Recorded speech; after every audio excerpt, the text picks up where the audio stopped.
At the Willow Room, the elite manager mocked Big Shaq, laughing at the hoodie, the sneakers, never guessing who truly held the power. By the time the papers were signed, the smirk was gone, the empire shaken, and Big Shaq stood as the new owner. The joke was never on Big Shaq. It was on those too small to see a giant coming. Before we deep dive into this interesting story, subscribe to our channel, and tell us where are you watching from. Share in the comments below. The afternoon sun leaned heavy against the glass windows of the Willow Room, an elite restaurant tucked inside a marble-washed building in the better part of town. The valet drivers moved in a slow, rehearsed dance, spinning keys on their fingers, opening doors for men in tailored suits and women stepping out in glittering heels. Not many noticed the large man stepping up the walkway, gray hoodie pulled low, sneakers slightly scuffed, hands deep in his pockets. If they did glance, it was only with the quick dismissal reserved for people they assumed didn't belong. Shaquille O'Neal, known to the world as Big Shaq, could have commanded the entire street to attention with just a look. But today he wore invisibility like armor. No entourage, no flashing cameras, no booming laugh, just quiet footsteps and a mind spinning with deeper intentions. He wasn't here for food, or fame, or the chance to flex muscles built from years of dominance. He was here to listen, to see, to feel the truth beneath the polished surfaces. Inside, the restaurant breathed a quiet arrogance. White linens folded into perfect peaks, champagne flutes catching the afternoon light, like diamonds. The hostess, a slim woman named Harper, whose strained smile was an almost tangible thing, glanced up as Shaq entered. Her eyes flickered, not in recognition, but in judgment, the way someone looks at a stain they wish would go away before anyone else notices. "Reservation," she chirped, voice coated with manufactured sweetness.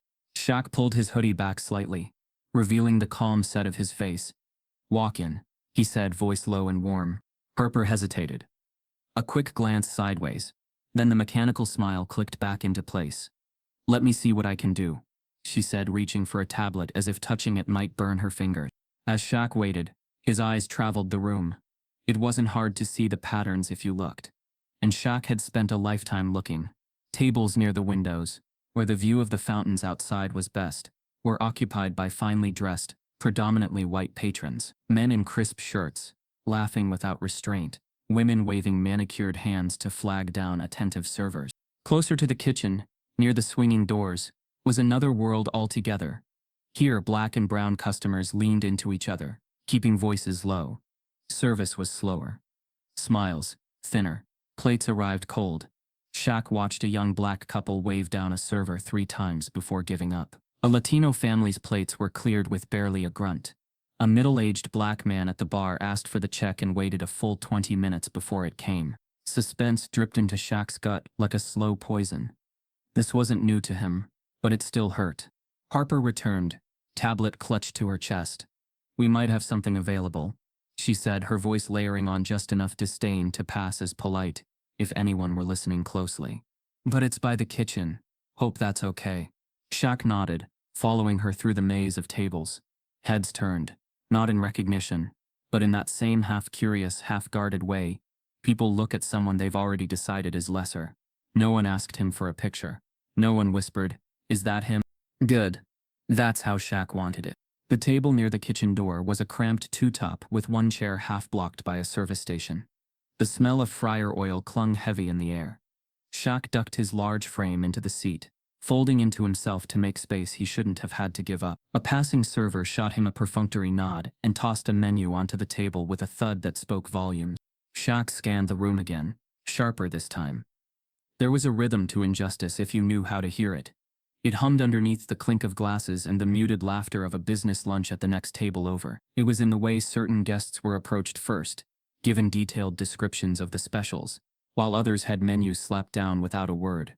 And at the center of it all, like a spider sitting smug at the heart of a golden web, stood Colton Reed, the general manager. Impeccably dressed in a charcoal gray suit that probably cost more than Shaq's first car, Colton floated from table to table, schmoozing, laughing, offering complimentary wine to certain guests with a politician's smile. But when his eyes skimmed over others, the ones seated near the kitchen, the ones whose skin color didn't match the restaurant's polished fantasy, his smile faltered, or disappeared altogether. Shaq watched as Colton approached a table where a young black woman sat alone, waiting for her order. Colton leaned in close, murmured something Shaq couldn't hear, and walked away laughing. The woman's face hardened, her jaw tightening, as she stared down at her menu like it had betrayed her. It was there, all of it, on full display. Racism wrapped in silk napkins and hidden beneath $100 steaks. Shaq's stomach turned, not with hunger but with fury so cold it burned. A server name tag reading Dylan approached Shaq's table. Young, maybe early 20s, eyes too tired for someone his age. He stood straighter when he reached Shaq, professionalism stiff in his spine. "Can I get you started with some water, sir?" Dylan asked, and there was no mockery in it, no sneer. Shaq nodded. "Water's fine. Thanks, man." As Dylan turned, Shaq caught the quick glance over his shoulder toward Colton, then back to Shaq. Fear, recognition of injustice, but helplessness too. Dylan didn't have the power to change the system he worked under. At least, not yet. Minutes stretched out as Shaq waited for his water. Other tables were served first, plates glistening under the overhead lights. Conversations rose and fell like ocean waves, carrying with them little snatches of elitist arrogance. Golf trips, stock options, art auctions. Not a single word about kindness, about dignity. Shaq leaned back in his chair, letting it all wash over him. He wasn't just absorbing the restaurant's sins. He was weighing them, measuring them against the opportunity that ticked in his pocket, the unsigned papers waiting for his signal. A chance not just for petty revenge, but for real systemic change. Outside, the afternoon deepened. Shaq's shadow stretched long across the linoleum floor. As he sat in the half-light, an unmoving giant watching a world that thought him invisible. He thought about Lucille, his mother, his North Star, about the days she scrubbed floors so he could wear clean sneakers to school, about her tears when a white teacher called her son slow, because he learned differently, about the pride in her voice when she said, "You're not just big, baby, you're bigger than their small minds." Shaq's hand tightened around the menu, not in anger, in purpose. Somewhere across the room, Colton laughed loudly at a joke that wasn't funny. Shaq's jaw set. He wasn't here for the steak. He wasn't here for the service. He was here for the reckoning. And the Willow Room didn't even know it yet. The kitchen door slammed behind a server carrying a tray overloaded with dishes, startling a customer nearby. Shaq's eyes tracked the motion, catching sight of the narrow hallway beyond, the hidden corridors, where the staff hustled in cramped spaces, the less visible side of this polished operation. He knew that in those halls, the whispers were different. There, power didn't protect you. There, survival depended on silence and obedience. Shaq had lived both sides of the world, the glitz and the grit. He knew better than most that real power wasn't in flashy suits or expensive wine. Real power was the ability to see the brokenness and choose to fix it. His phone vibrated quietly in his pocket. A single text from Griffin Wells, his lawyer. "Call me when ready. Final paperwork in hand." Shaq smiled. A slow, secret thing. The sun dipped lower outside, sending long beams of gold slanting across the white tablecloths. The light touched Shaq's face, highlighting the quiet determination written into every line, every scar, every hard-won triumph. Today, the Willow Room served illusions. Tomorrow, it would serve justice. And Big Shaq, silent and steady in his corner seat, was just getting started. Colton didn't wait for a response. He pulled the empty chair opposite Shaq out just enough to lean in, hands on his hips, towering over the table like a king inspecting a jester. "Can I get you something? Maybe a special menu?" he drawled, his smile cutting deep. There was no special menu. Shaq knew it. Everyone who had ever been made to feel other in a place like this would recognize the coded language. Special menu, special seating, special treatment, all different ways to say, "You don't belong here." Shaq kept his face relaxed, giving no satisfaction. His silence stretched between them, like a taut wire. Colton shifted, mistaking Shaq's composure for dullness, for simplicity. "We don't usually get folks like you here," Colton said, almost chuckling. "But hey, everyone deserves a little taste of luxury now and then, right?" There it was, the mockery no longer even thinly disguised. A few patrons nearby turned their heads, sensing the shift in the room's energy. But Colton was too arrogant to notice, too steeped in his own superiority. To him, Shaq wasn't a threat. Just a big, broke man playing dress-up in a world that didn't want him. Shaq could have stood up then, could have leaned into Colton's face and demanded respect, but he didn't. Because today wasn't about pride. It was about purpose. Every word Colton spoke was a nail in the coffin. He didn't even know he was building for himself. Instead, Shaq smiled, a slow, easy curve of the lips that didn't quite reach his eyes. "Appreciate it," he said simply. The dismissal confused Colton. He wasn't used to being met with calm. It unsettled him, though he would never admit it. Insecurity flickered across his features for a brief second before he masked it with a sneer. "Of course," Colton said, straightening. "If you need anything, and I mean anything, just let me know. We're always willing to accommodate." He turned the word into a weapon, slicing through the air between them. Shaq watched him walk away, back straight, smugness radiating off him like heat. The storm was building. Shaq could feel it. Not in the violent thrash of anger, but in the slow, inevitable pull of justice setting its foundations. Dylan finally reached the table, setting down a glass of water with visible discomfort. His hands trembled slightly as he placed a small basket of stale bread next to it. "Sorry for the wait, sir," he said under his breath, eyes darting nervously toward where Colton had retreated. Shaq nodded, letting his gaze soften. Dylan didn't deserve the fallout that was coming. He was caught in a machine much larger than himself. "It's all right," Shaq said, voice steady. "Not your fault." Dylan hesitated for half a second, then leaned in slightly, voice a whisper. "Be careful," he said, before backing away quickly, disappearing into the throng of servers weaving between tables. Shaq sat back, the icy glass cooling his palm. His mind replayed every word, every look, every condescending note in Colton's voice. Strategy was about patience, about letting arrogance ripen into self-destruction. Colton thought he was dealing with a nobody, a disposable afternoon distraction. He had no idea he was handing Shaq the exact ammunition he needed. A few tables over, a young Latino couple struggled to get a server's attention. Their smiles faltered, replaced by quiet resignation. A black family of 4 sat waiting for menus that never came, fidgeting awkwardly while other tables were seated, served and fawned over. Shaq saw it all, the whole rotting system hiding behind white linens and forced laughter. Every injustice was a thread, and Colton was the needle stitching them together. The minutes crawled by. Shaq sipped his water, mind sharpening with every heartbeat. He wasn't here for a show of strength. He was here to expose weakness, the kind that corrupted not just individuals, but entire institutions. Harper reappeared near the hostess stand, pretending not to glance Shaq's way, but failing miserably. Behind her, a sleek woman in a navy pantsuit entered, glancing around impatiently. Her presence shifted the atmosphere subtly. Wealth recognizing wealth. Harper hurried to greet her, gushing apologies for the non-existent wait, leading her immediately to a prime window seat. No kitchen views for her. Colton drifted back into view, hovering like a vulture. This time he didn't approach Shaq. Instead, he leaned into a nearby server, whispering something behind a cupped hand. The server, a tall, thin man, with gelled hair, barked a short laugh in response, shooting Shaq a quick, disdainful glance. Shaq caught it all. The whisper, the laugh, the glance. A small knot formed in the center of Shaq's chest. Not rage, not sadness, but a profound sense of clarity. They didn't just think he didn't belong.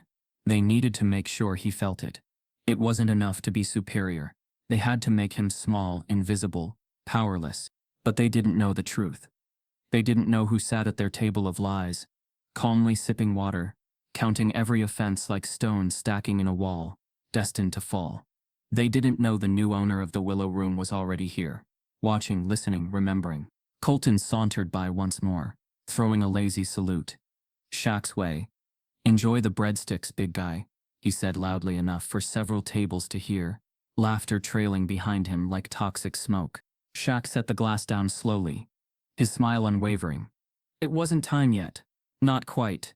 The trap had to be complete.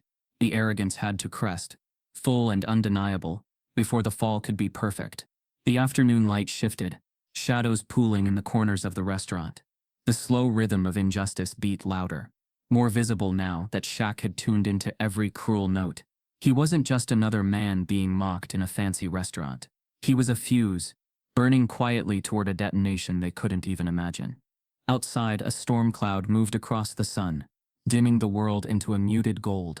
Inside, Colton Reed laughed with a group of businessmen, unaware that his reign was in its final fleeting moments. And Shaq, steady as a mountain, waited, because the truest power wasn't in the laughter of the arrogant. It was in the silence of the unstoppable. The Willow Room buzzed with its usual midday arrogance. But Shaq heard none of it now. As he sat at the cramped table, the steady hum of casual discrimination wrapping around him like a heavy coat, something inside him stirred. Something old. Something raw. It began like a whisper at the back of his mind, a ghost of a memory that refused to stay buried. He closed his eyes for a brief moment, letting the sounds of the restaurant blur into a dull roar, and the years peeled back like the brittle pages of an old book. He was a boy again. A boy far too large for his age, shuffling nervously behind his mother's determined stride as they entered a department store in Newark, New Jersey. The fluorescent lights buzzed overhead, casting harsh shadows along the linoleum floor. His sneakers, scuffed and a size too small, squeaked with every step. Lucille O'Neill, strong and proud, kept her chin high as she moved through the aisles, her hand firmly grasping her son's. Shaq remembered how the store employees looked at them, eyes sharp with suspicion, smiles tight and insincere. "Don't touch anything you're not buying," his mother whispered without looking at him, her voice low and full of warnings built from experience. Shaq had nodded solemnly, his young heart beating too fast. He didn't understand all of it yet, but he could feel it, the wrongness in the air, the invisible rules he was expected to follow. In the toy section, Shaq's wide eyes had locked onto a gleaming basketball set, perched on the top shelf. It was more than a toy, it was a promise, a world he could escape into. Without thinking, he reached up, fingers brushing the corner of the box. That was all it took. A white store clerk appeared out of nowhere, face twisted with manufactured politeness stretched over real anger. "Can I help you?" she snapped, the words wrapped in suspicion. Lucille was at his side in an instant, placing herself between Shaq and the clerk with a fierceness that needed no words.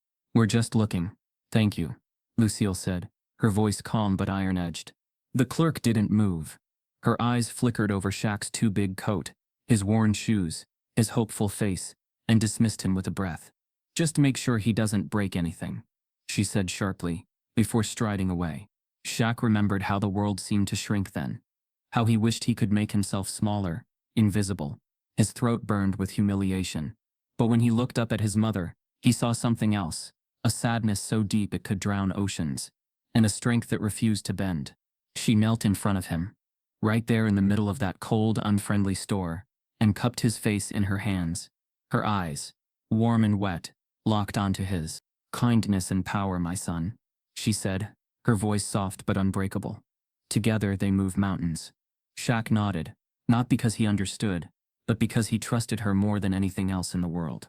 The memory shifted, carrying him forward in time like a river too strong to fight. He was in high school now, towering over his classmates, a force of nature on the basketball court.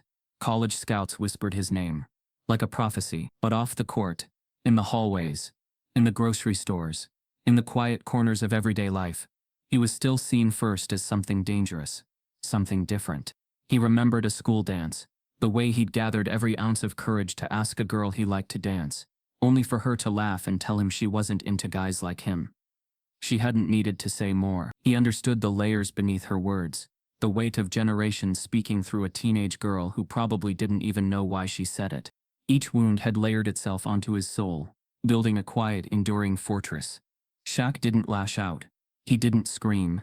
He learned. He stored every slight, every dismissive glance, every forced smile deep within him, molding them into something harder, stronger. A resilience so vast it would one day carry him across courts, continents, and now quiet battles fought without fists. The present pulled at him, dragging him back into the dim light of the Willow Room. His hands were steady on the table, but his heart thudded against his ribs like a war drum. Across the room, Colton Reed laughed, the sound high and sharp, oblivious to the quiet reckoning growing in the corner. Shaq's mind sharpened, slicing through the fog of memory. This wasn't a store clerk dismissing a poor black boy. This wasn't a teenage rejection built on centuries of poison. This was something bigger, and this time, he wasn't just going to endure it. He was going to change it. He watched as Colton floated from table to table, each step oozing undeserved confidence. Shaq could see the patterns now with painful clarity. Who got attention, who was ignored, who was celebrated, who was tolerated. The ghosts of his past walked these same halls, invisible, but ever present. The pain of his youth wasn't a wound anymore. It was a map. Shaq leaned back in his chair, the cracked leather creaking under his weight. His eyes roamed the room, not with anger, but with calculation. Every insult was a piece of evidence. Every smirk was another tally on the scoreboard of injustice. And Shaq was keeping score. He thought again of his mother, of how she had scrubbed floors and worked double shifts so he could dream bigger than the world allowed. He thought of how she never let bitterness take root, how she wielded kindness like a sword and dignity like armor. Shaq wasn't here just for revenge. That would have been easy. A loud confrontation, a storm out, a viral video. No. Shaq was here for something slower, something more lasting. Change didn't come through shouting matches. It came through ownership, through control, through building structures stronger than the ones that tried to tear you down. The low murmur of the restaurant wrapped around him again, as he returned fully to the present. Shaq's hand drifted to his pocket, where his phone rested, the signed contract waiting like a loaded gun. He thought of how many people like Dylan, people stuck in silent, degrading jobs under men like Colton, needed someone willing to tear the roof off this polite little kingdom. Outside, the afternoon light was shifting, the shadows growing longer across the gleaming floors. Inside, the temperature of the room seemed to drop, as if the building itself sensed the approaching storm. Shaq stood slowly, towering over the table. A few heads turned, curiosity flickering across polished faces. Harper looked up sharply from the hostess stand, her fingers tightening on the tablet in her hands. Shaq adjusted his hoodie casually and walked toward the restrooms, past Colton's table without so much as a glance. He could feel the manager's gaze follow him, weighing, judging, dismissing. Perfect. Let him laugh. Let him gloat. Shaq's silence wasn't surrender. It was the gathering of a tidal wave. As he moved through the narrow hall leading to the staff areas, he caught glimpses of the real Willow Room, the peeling paint behind the kitchen doors, the weary slump of overworked dishwashers, the harsh bark of a sous chef berating a busboy in Spanish. This was the world Colton pretended didn't exist. The world Shaq understood intimately. He paused near the employee's entrance, out of sight, and closed his eyes for one brief moment. He wasn't the scared boy in the department store anymore. He wasn't a lonely teenager on the sidelines of a dance floor. He was Shaquille O'Neal, a man who carried the weight of generations, not with bitterness, but with burning, relentless purpose. The mountain they had tried to make him carry, he had learned to move. And today, at the Willow Room, the first stones were about to shift. Shaq exhaled slowly, rolling his shoulders back, grounding himself in the moment. He didn't need to announce his presence. He was the presence. And when the truth finally broke through the polished facade of this place, it wouldn't be loud, it would be undeniable. The echoes of Lucille's voice wrapped around him like a shield, as he turned back toward the main dining room, eyes clear, purpose sharper than any blade, kindness and power. Together they would move mountains. And today, the mountain started here. Colton played his role with sickening expertise. He swept through the dining room like a king in a borrowed kingdom, bestowing smiles and favors on the select few who fit his mold of acceptability. When he spoke to Dylan, it was with clipped orders barely disguised as insults. When he passed Harper, his gaze was sharp, inspecting, reminding her of her place without a word. Shaq connected the dots with a grim certainty. This wasn't about individual bias. This was systemic. Colton hadn't just poisoned the restaurant. He'd engineered it, created an ecosystem where prejudice thrived quietly beneath the surface, hidden behind a polished menu and a few artfully placed plants. The customers, too, played their parts. Shaq noticed how some diners barely glanced at Dylan when he approached, how others snapped their fingers impatiently, demanding service with a sense of entitlement that made Shaq's blood simmer. Meanwhile, tables with wealthier white patrons received endless attention. Free drinks, extra desserts, whispered jokes and cloying compliments. It wasn't just service. It was validation. A constant, quiet reinforcement of who mattered most. Shaq's hands folded together on the table, a gesture of stillness masking the storm building inside him. He watched Dylan approach an elderly black couple seated 2 tables over. Their clothes were neat but modest, their movements careful. They smiled warmly at Dylan, who responded in kind, taking their order with patience and kindness. Shaq saw the flicker of relief in their eyes, the brief moment of human dignity granted in a place determined to strip it away.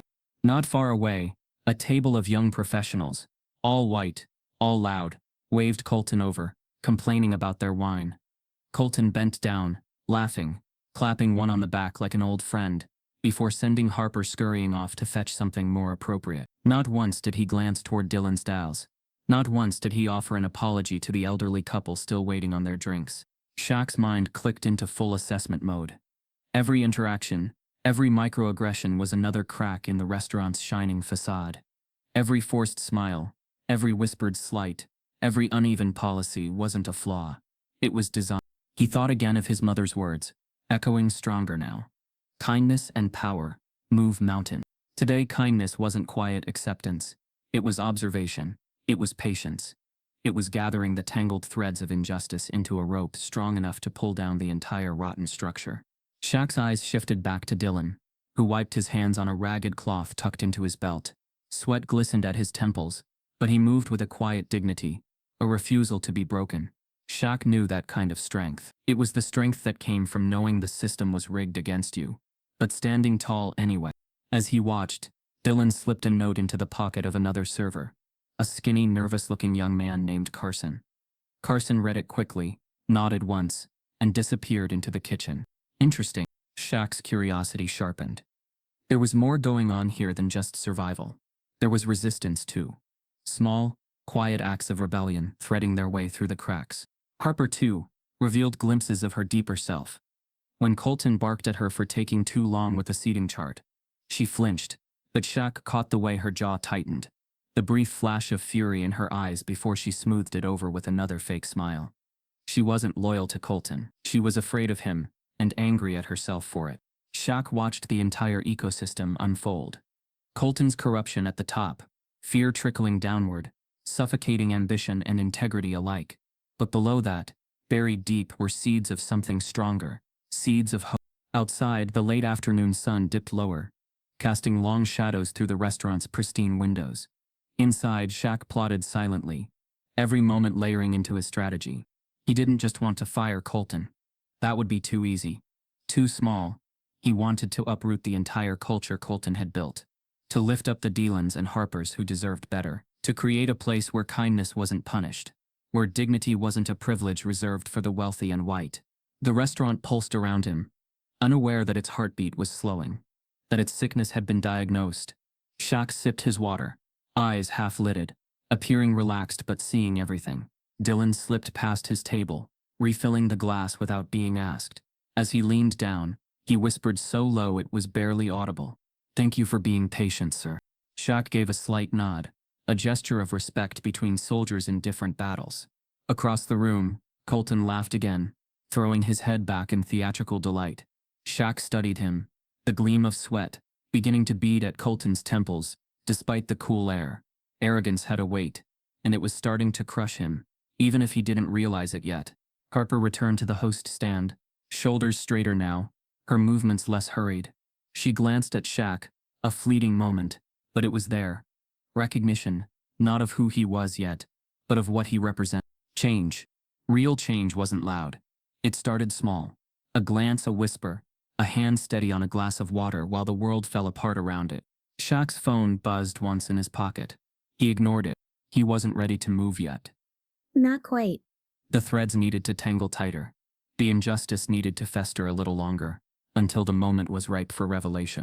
He leaned back, studying the room with the patience of a man who understood that justice, real justice, wasn't a slap in the face. It was a hand on the lever of a trap, waiting for the perfect moment to spring. And the Willow Room's moment was coming faster than any of them could see. The Willow Room glistened under the dimming afternoon sun, its chandelier scattering light across white tablecloths, like 1,000 tiny promises, promises that would soon be broken. Beneath the clinking of glasses and the low murmur of privileged conversation, there was another sound now too subtle for most to hear, the ticking of a clock winding down on a reign that didn't even know it was ending. Shaq sat steady in his seat, the very picture of patience, sipping his water while the world around him danced blindly toward its own undoing. His mind wasn't on the menu or the dismissive glances thrown his way. It wasn't even on Colton Reed's smirk, still cutting through the air from across the room. No, Shaq's thoughts were several floors above this dining room, where a final set of documents rested on a thick mahogany desk, waiting for one last signature. He already knew the ink on the agreement was practically dry. For weeks he had worked silently behind the scenes, a ghost in the machinery of big business. He had sat through boring boardroom meetings, nodded through endless legal jargon, and smiled tightly at investors who had no idea the giant sitting at their table was a storm in disguise. The Willow Room, along with 6 sister establishments scattered across the state, was in the middle of a quiet financial crisis, and Shaq, with the wisdom of a man who had seen the best and worst of people, had seen his opportunity. The previous owners, a group of shadowy investors, more concerned with optics than ethics, had been bleeding money slowly, quietly. Lawsuits whispered through back channels, discrimination complaints buried under mountains of paperwork, employees cycling through so fast that no one bothered learning names anymore. The house was crumbling, and they were desperate to sell before the rot became public knowledge. They never cared who bought it, so long as the check cleared. They didn't ask questions when Shaq's lawyers presented the shell company he'd formed. They didn't look twice when the bank transfers came from accounts under different names, hiding the true buyer behind layers of anonymity. They didn't know, and didn't care, that the man sitting quietly near the kitchen right now, in worn sneakers and a gray hoodie, was their salvation dressed as a regular nobody. And that was their mistake. Shaq shifted slightly in his seat, glancing at the entrance. Outside, the world continued its orderly spin. Inside, time was running out for Colton Reed and the broken empire he thought he ruled. From across the dining room, Colton caught Shaq's gaze and smirked. A cruel, lazy twist of the lips that said, "You'll never be one of us." Shaq almost laughed out loud. If Colton only knew. The tension in the restaurant wasn't accidental. Shaq had orchestrated it from the shadows, pressing gently at first, then harder, applying pressure where it hurt most. Slow leaks to certain reviewers, quiet visits by compliance officers posing as customers, anonymous complaints lodged at corporate offices. Nothing blatant, nothing that could be traced directly back to him, just enough to make the owners sweat, to push them to finalize the sale faster. Shaq checked his phone under the table. A single message from Griffin Wells blinked on the screen. "Ready for your green light. They're anxious." Shaq tucked the phone away without replying. Not yet. Not while the players were still moving. Harper moved stiffly at the host stand, flipping through reservations with mechanical efficiency. Dylan hustled between tables, each step laden with more urgency than the last. Even the other servers, Carson, Elise, a few others whose names Shaq had picked up during his observations, carried themselves with a nervous energy, sensing the unrest but unable to name it. The customers, as always, remained blissfully unaware. They leaned back in their chairs, swirling overpriced wine in crystal glasses, their laughter rising and falling like the tide. The injustice had become background noise for them, part of the decor. But for Shaq, every whispered slight, every sideways glance, every insult wrapped in politeness sharpened his focus. Colton swaggered through the room again, stopping at a table of investment bankers throwing back bourbon like water. He laughed loudly, slapped one of them on the back, tossing a casual glance over his shoulder at Shaq's table, as if to say, "Look where you are, and look where I am." Shaq smiled to himself. A slow, private thing. Arrogance was a trap. Always had been. He remembered a conversation with his mother, years ago, sitting in a battered kitchen, drinking sweet tea out of cracked mugs. Lucille's voice steady and strong. "People will show you who they are, baby. You just have to be patient enough to let them." Shaq had been patient. He had waited while they laughed at him, dismissed him, pitied him. He had listened to every word, every sneer, every offhand comment about people like him who didn't know how to behave in high-end places. And he had smiled, tucked his chin down, and counted the minutes. Now, the countdown was almost over. Behind the scenes, Griffin and his team had ensured the transfer of ownership would be airtight. No leaks, no headlines, until Shaq was ready to reveal the truth on his terms. The former investors, desperate to protect their own reputations, had agreed to a non-disclosure agreement, so strict that if they so much as whispered his name prematurely, they'd forfeit millions. Shaq had learned the rules of their game, and then rewritten them. And soon, the Willow Room would be his. Not just the furniture and the liquor license, but the heartbeat of it. The culture, the people, the Dellans, the Harpers, the ones Colton treated like afterthoughts. They would have a new beginning. A real one. Shaq's gaze swept the restaurant again, memorizing everything. The fake smiles, the polished silverware, the invisible lines dividing privilege from perseverance. the lies stitched into every reservation confirmation and complimentary drink. He wasn't just buying a restaurant, he was buying a platform, a pulpit, a chance to rebuild something that actually mattered. And it was almost time. Harper hesitated at the podium, looking out over the room with an expression Shaq hadn't seen before. Hope, fear, a trembling kind of anticipation. Maybe she sensed it, the way the air had shifted, thick with the scent of change. Dylan stumbled slightly as he rushed a tray back to the kitchen, catching himself just in time. His apron was stained, his eyes ringed with exhaustion, but there was a defiance in the way he straightened his shoulders. They were survivors. All of them. Shaq wasn't here to save them. They didn't need saving. They needed someone to pull the weeds choking them, to strip away the polished lies and let them grow. Colton strutted past again, giving Shaq a slow once-over, shaking his head with theatrical pity. "You good there, big man?" he called, loud enough for several tables to hear. "Need a kid's menu or something?" Laughter bubbled up from the bankers nearby, cheap and easy. Shaq's hands tightened briefly around the water glass. Not from anger, from restraint. He smiled again. Smaller this time. Almost invisible. Let them laugh. Let them mock. Every insult was another brick in the tower they were building around themselves. A tower that was about to crumble. Shaq leaned back, exhaled slowly, and allowed himself a moment of deep satisfaction. The final contracts were waiting. The keys to the kingdom were inches from his grasp.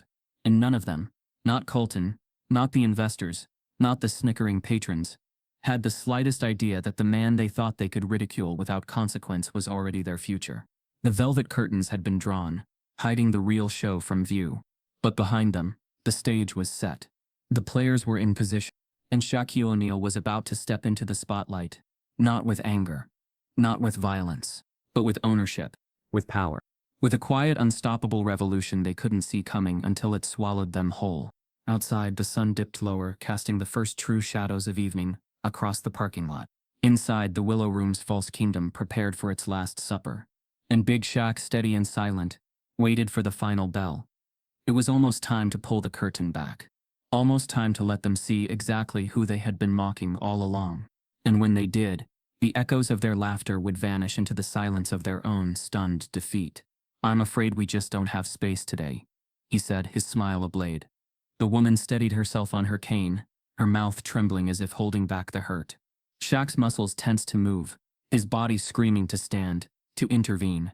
Every instinct in him roared to rise up, to shatter the ugly moment, with sheer force. But he stayed seated, rooted by the weight of a greater purpose. Not yet. The room itself seemed to pulse with discomfort. A few customers shifted awkwardly in their chairs. A murmur ran along the floor like a low gathering wind. No one spoke up. No one challenged Colton. The cost of decency was too high, and the Willow Room's patrons weren't willing to pay it. Shaq saw Dylan in the corner, standing rigid near the kitchen door, his hands gripping a tray so tightly the veins stood out. His jaw was set hard, his eyes burning with silent fury. Dylan moved without thinking, crossing the room quickly, intercepting the couple with a low bow of his head. "I can find you a table," Dylan said, voice rough with emotion. Colton turned sharply, fury flashing across his face. For a second, Shaq thought the manager might actually strike the young waiter. But Colton, ever mindful of appearances, only sneered. "Don't bother," Colton said. "They were just leaving." The elderly man straightened his spine, pride returning to his tired frame. He looked Colton dead in the eye for a long, searing moment, then turned with his wife and walked slowly, painfully, toward the door. The quiet in the room was unbearable. Shaq's fingers dug into the edge of the table, until the polished wood creaked. His vision narrowed, every beat of his heart echoing the moment. The injustice was no longer subtle, no longer hidden beneath white linens and polite smiles. It stood naked now, daring anyone to challenge it. And still Shaq waited, because moments like these, ugly, raw, undeniable, were not to be disrupted. They were to be exposed, witnessed, remembered. As the door swung closed behind the couple, Dylan, shaking with anger he couldn't hide, set the tray down and returned to Shaq's table. He didn't speak, just placed a fresh glass of water down, and with a slight tremor, slipped a small folded note beside the plate. Shaq waited until Dylan moved away before unfolding it. In shaky handwriting, the words leapt off the page. "Not everyone here is like him." Shaq exhaled, feeling the knot in his chest loosen slightly. There it was, the proof he had been looking for. The seed of hope buried beneath layers of fear and compromise. Dylan hadn't just seen what happened. He had felt it. He had cared enough to act, even if only in small ways. Shaq folded the note carefully, slipping it into his hoodie pocket. Across the room, Colton swaggered back to his group of favored customers, laughing loudly again, desperately trying to recapture the easy dominance he wielded only moments before. But the cracks had started. Shaq could see it, the way Harper's hands shook slightly as she tied, the way Dylan's coworkers threw him glances thick with fear and admiration, the way some of the patrons whispered behind napkins, exchanging uneasy looks. The moment had shifted. The breaking point had been reached. And while Colton thought he had won, banishing a couple he deemed unworthy, he had in fact sealed his own fate. His cruelty, so casually administered, had exposed the true nature of the Willow Room's sickness. A sickness that no amount of fine dining and crystal chandeliers could cover anymore. Shaq leaned back in his chair, his body no longer taut with restraint, but relaxed, loose, ready. The seeds of conflict and hope had been sown side by side. Soon, they would bloom. He watched Dylan disappear into the kitchen, shoulders squared, chin lifted, not defeated, defiant. Shaq smiled to himself, a small grim thing. Colton didn't realize it yet, but he had already lost. And when the truth came crashing down, it wouldn't be a shout. It would be a silence so deep, it would leave him gasping. Shaq sipped his water slowly, savoring the moment. The clock kept ticking. The trap kept tightening. Justice wasn't coming. It was already here, and it wore sneakers, a gray hoodie, and the unstoppable patience of a mountain about to move. The low hum of the Willow Room buzzed around Shaq, a tapestry of clinking glasses and murmured conversations, stitched together by oblivious arrogance. Shaq sat still, feeling the seismic tension shift beneath his skin like a second heartbeat. Colton Reed strutted across the floor, still drunk on his imagined invincibility, flashing his polished smile at his chosen few. Dylan moved with tight precision between tables, and Harper clung to the reservation stand like a lifeline. The seeds had been planted. The cracks were widening. Now it was only a matter of when the dam would break. Shaq's phone vibrated quietly in his pocket, a short, almost respectful buzz, as if even technology understood the gravity of this moment. He slipped it out under the cover of the linen napkin draped across his lap. The screen lit up with a name that sent a pulse of electricity through him: Griffin Wells. Without hesitation, Shaq rose from his chair, casually tossing the napkin onto the table, and made his way through the restaurant. Conversations lulled briefly as his towering figure passed, but no one spoke to him. To them he was still invisible, still background noise against the polished symphony of wealth and privilege. Good. He stepped outside into the golden spill of late afternoon light. The air was cooler now, the city breathing deeper as evening crept closer. Shaq walked a few paces down the sidewalk, out of immediate sight of the restaurant windows, and answered the call. "Griff," Shaq said, voice low. "It's done," Griffin Wells said. "No hesitation, no ceremony. You own it, Shaq. The Willow Room and the whole damn chain. Every signature's in place. Every transfer approved. They're yours." For a long moment Shaq said nothing. He let the words settle deep into his bones, a weight he welcomed. Not pride. Not triumph. Purpose. "Good," Shaq said finally, his voice carrying the slow certainty of a man who knew exactly what he was about to do. "You ready for this?" Griffin asked, a smile audible in his voice. "I was born ready," Shaq said quietly. He ended the call without further ceremony, slipping the phone back into his pocket. For a second he stood there, watching the traffic crawl by, feeling the city's pulse beat against his own. Ownership wasn't new to him. Money wasn't new. Influence wasn't new. But this was something different. This wasn't about sitting at someone else's table and being tolerated. This was about flipping the table over and building a better one from the ground up. Shaq turned, his broad shoulders cutting a slow arc through the waning light, and walked back toward the restaurant. Each step was deliberate, a drumbeat of inevitable change. Inside, the Willow Room churned on, unaware that the tide had already turned. As Shaq pushed open the door, he caught Harper's eye.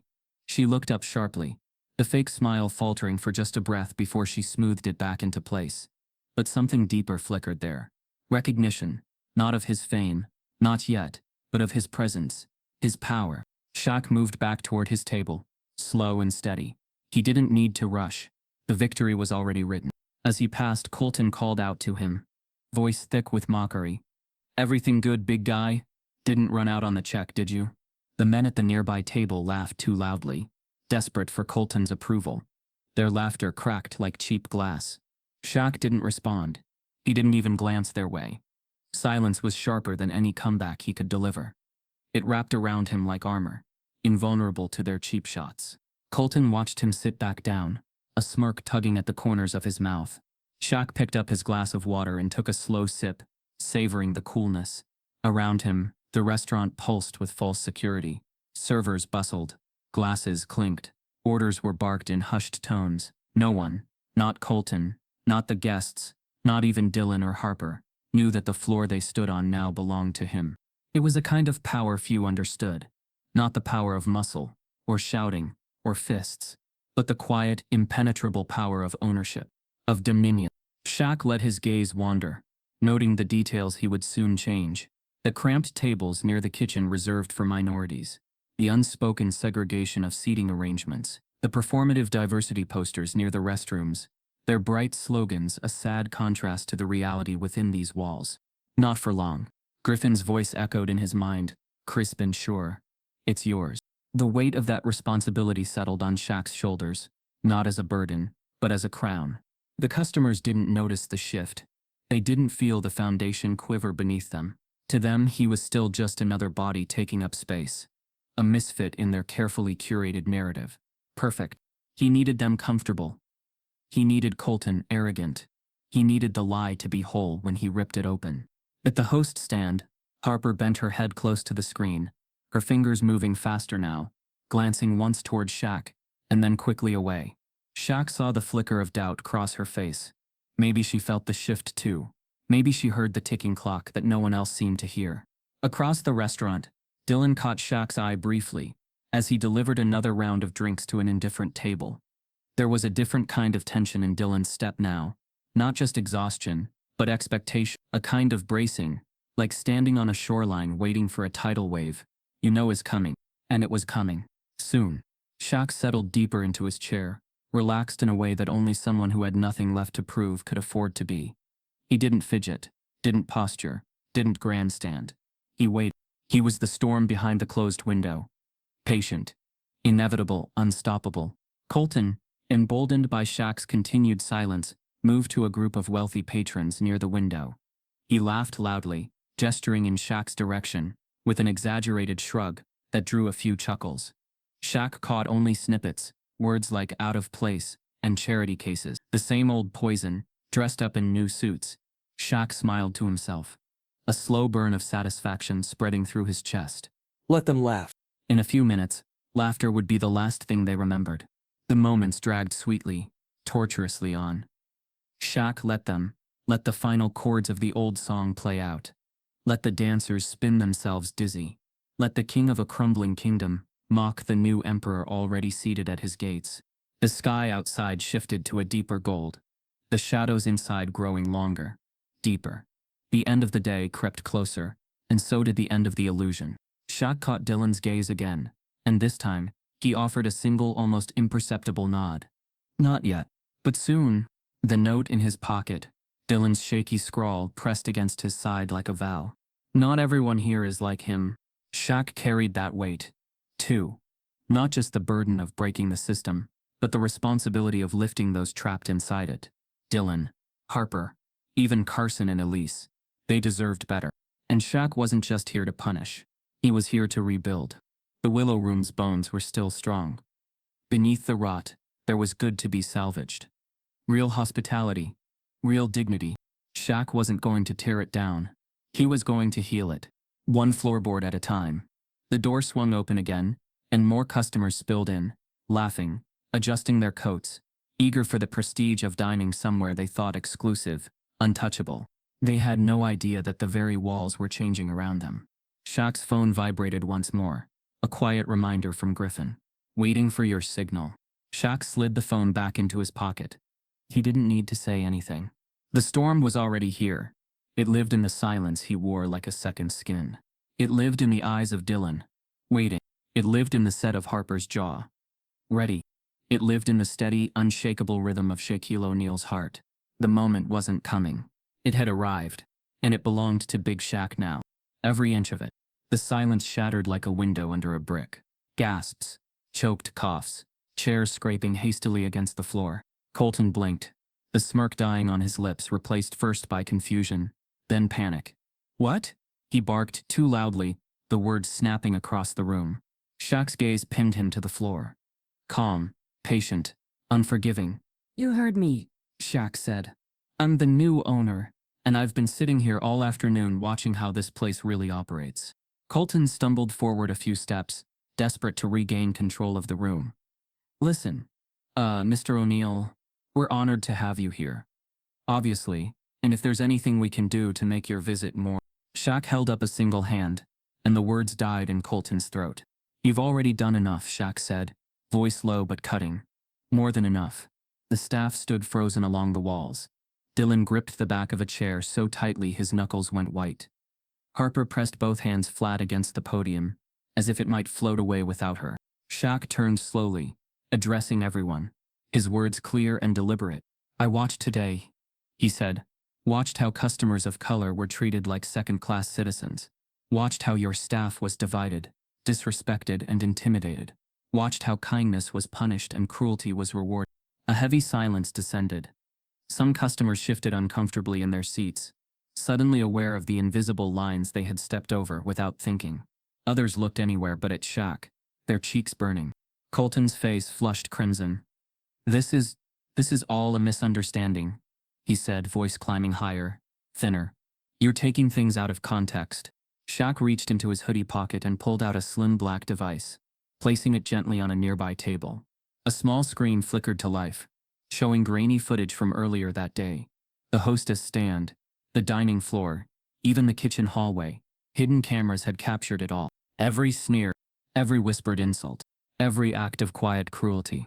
On screen, Colton's voice rang out clear and undeniable, mocking the elderly black couple, sneering at Dylan, sneering at Shaq himself.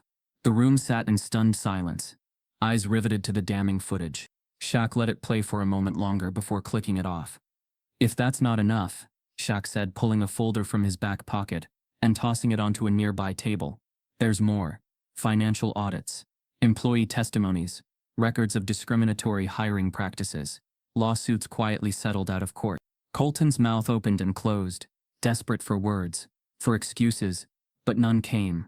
Shaq stepped closer, his massive frame casting a shadow over the man who had spent the day mocking him. You thought you were untouchable, Shaq said, voice still calm, almost pitying. You thought power came from belittling others, from controlling who gets a seat at the table. He leaned in slightly, his voice dropping lower, colder. You forgot that real power comes from owning the table. The patrons sat frozen, trapped between the collapsing illusion of superiority and the undeniable reality of what they had just witnessed. Some glanced around, desperate to distance themselves, to disassociate from Colton's fall. Others stared at Shaq with wide, stunned eyes, processing the magnitude of what was unfolding before them. Colton's facade crumbled completely. His shoulders slumped, his face drained of all color. He turned in a slow circle, searching the crowd for an ally, for someone to defend him. No one moved. No one spoke. Shaq straightened, letting the weight of the moment press down harder. Effective immediately, Shaq said, Colton Reed is terminated. Permanently. Security will escort him off the premises. Two large men in suits, previously invisible among the patrons, moved forward silently. They weren't violent, just efficient. They bracketed Colton without laying a hand on him, their presence enough to herd him toward the door. Colton stumbled back, tripping over his own feet, as he tried to salvage a shred of dignity. This is illegal, he sputtered, voice cracking. You can't do this.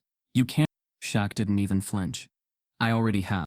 Colton's last look was one of pure, unfiltered hatred, not just for Shaq but for the undeniable, humiliating truth that he had been brought low, not by shouting, not by force but by the very arrogance that had blinded him. The doors closed behind him with a final satisfying thud. Shaq turned back to the staff, letting the silence stretch a moment longer. Change is coming to the Willow Room, he said finally, his voice carrying to every corner of the space. Real change, Not just in who owns it, but in what it stands for. He let his gaze rest briefly on Dylan, on Harper, on the handful of others who had weathered the storm with dignity intact. From now on, Shaq said, this will be a place where everyone, staff, customers, everyone is treated with the respect they deserve. A ripple ran through the room. Not applause, not yet, but a shift, a breaking of the old spell. Shaq picked up his glass of water and raised it slightly. To a new beginning, he said. And this time, the silence wasn't tense. It was full of something new, hope. Real heavy, unstoppable hope. The revolution had already begun, and it wore the steady smile of a man who had waited long enough. The doors of the Willow Room swung closed behind Colton Reed, leaving a lingering silence that buzzed in the bones of everyone left standing. It was the kind of silence that usually precedes an ending, but tonight, it marked a beginning. Shaq stood alone at the center of the dining floor, steady and unmoving, a quiet force in a world that was already shifting beneath their feet. Some patrons still sat frozen in their chairs, unsure whether to clap, to speak, or to vanish into the shadows of their own shame. Others looked around, faces flushing with second-hand embarrassment, while a brave few allowed a tentative ripple of relieved smiles to soften their features. Shaq turned, slow and deliberate, letting his gaze sweep across the faces gathered before him. No podium, no microphone, no grand performance. Just him, standing in the open, unshielded, his presence alone, drawing the room's breath into a collective, suspended stillness. We've had a hard look at the truth tonight, Shaq said, his voice a steady rumble of resolve. And truth can be ugly, but it's also necessary. It's the first step toward something better. Harper stood motionless behind the host's stand, her hands trembling slightly, not from fear anymore, but from the release of it. Dylan leaned against a nearby wall, his chest rising and falling in deep, steady breaths. Others among the staff, Carson, Elise, even the quiet kitchen crew peeking out from behind swinging doors, waited for what would come next. Shaq shifted his stance, squaring his shoulders. This isn't just about one man, he continued. It's about a culture, a system built to serve some and silence others. That system ends today. The words rolled through the room with a force no shout could match. There was no malice in his tone, no triumphalism, only the immutable, unwavering truth of a mountain that would not be moved. He turned slightly and extended his hand, beckoning Dylan forward. The young waiter hesitated for just a moment, then pushed off from the wall and walked toward Shaq, his steps slow but sure. His uniform was wrinkled, his apron stained, but he carried himself with a kind of defiant dignity that no amount of exhaustion could erase. Shaq met him halfway. Dylan, Shaq said, voice clear, steady, effective immediately, I'm promoting you to front-of-house manager. Gasps broke the silence. A few claps erupted, hesitant at first, then building, rolling through the room like a growing wave.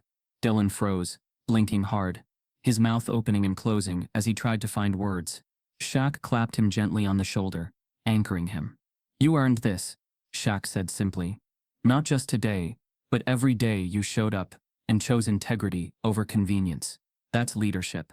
And that's what we're going to build this place on. Dylan's eyes shimmered, but he squared his jaw, nodding fiercely. The staff around him started clapping harder now, and even a few customers joined in, not the entitled regulars, but the ones who had felt the unspoken rot, and now tasted the clean, sharp air of change. Shaq turned toward Harper, who stood frozen behind the podium. He walked to her, slow and deliberate, and offered a small smile, the first real smile he'd allowed himself all evening. You, he said, have been carrying more weight than anyone had the right to ask of you.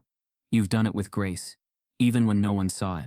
Harper's throat bobbed as she swallowed hard. I'm offering you a new position too, Shaq said. Assistant General Manager, with full authority to rebuild the hosting and guest services from the ground up. Fair seating, equal respect, no exceptions. Tears spilled down Harper's cheeks, unchecked and unashamed. She nodded vigorously, pressing a hand to her mouth to muffle a sob that was as much relief as it was gratitude. Shaq stepped back to the center of the room, facing the customers and the remaining staff. This isn't about cleaning up appearances, he said, his voice carrying an edge of steel now. It's about building a culture where discrimination isn't hidden. It's obliterated. Where kindness isn't a weakness. It's the standard. The crowd shifted, shoulders loosening, faces softening. The old tension melted away, replaced by something warmer, more human. Shaq laid out the new policies with crisp clarity, every word a nail securing the foundation of the future he intended to build. Mandatory anti-discrimination training for every employee, from dishwasher to senior management. Strict new hiring guidelines to ensure diverse representative staff at all levels. A zero-tolerance policy on racial bias, favoritism, and harassment, enforced not by empty promises but by independent third-party audits.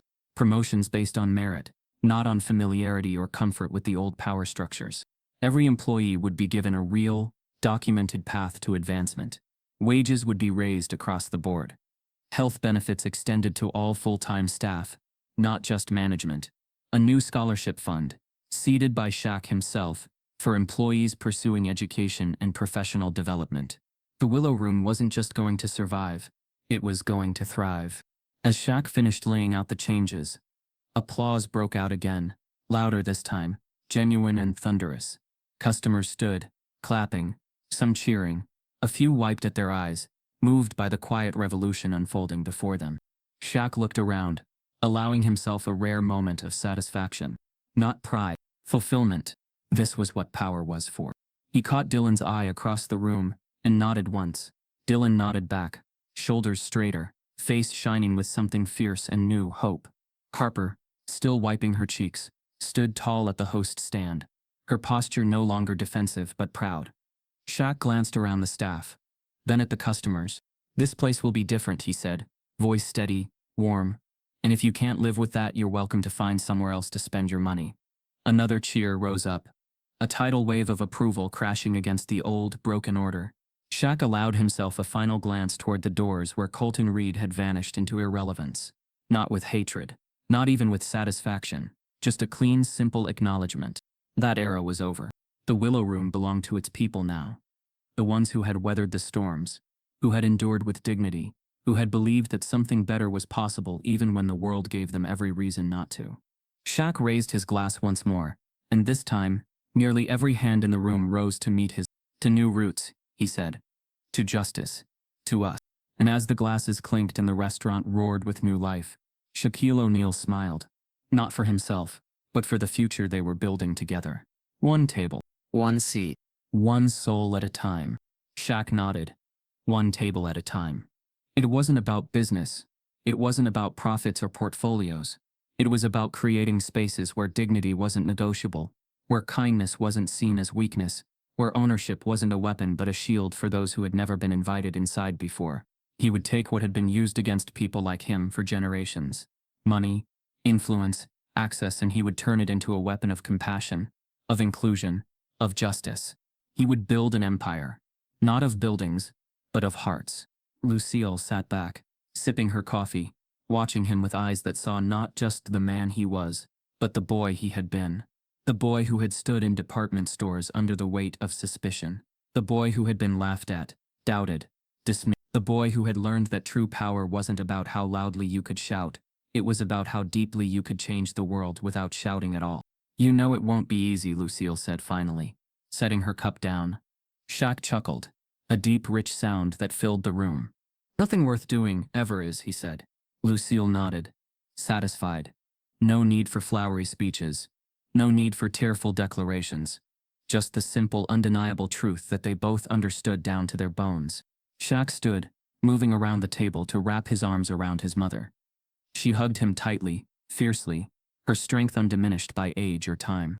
"Go change the world, baby," she whispered against his chest. "I will," Shaq said.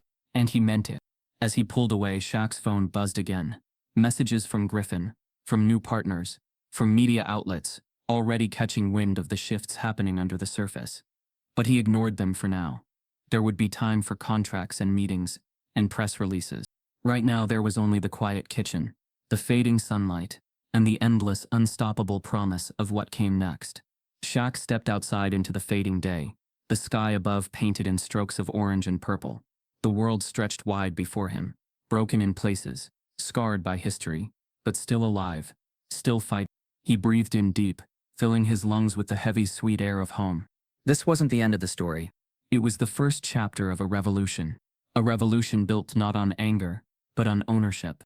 Not on revenge, but on restoration. Not on fear, but on love. Shaq walked down the front steps with the slow, easy stride of a man who knew exactly who he was and what he was about to do. He wasn't chasing dreams anymore. He was building legacies.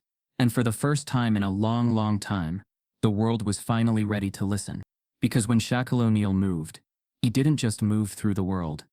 He moved the world itself, one restaurant, one business, one community at a time. And he was just getting started. Change doesn't knock. It walks in and takes a seat at the table. If you believe respect should never be optional, you're already part of the movement. Big Shaq's mission has just begun, and real revolutions are built by those who dare to stay. The next chapter is already being written. Are you ready to claim your seat?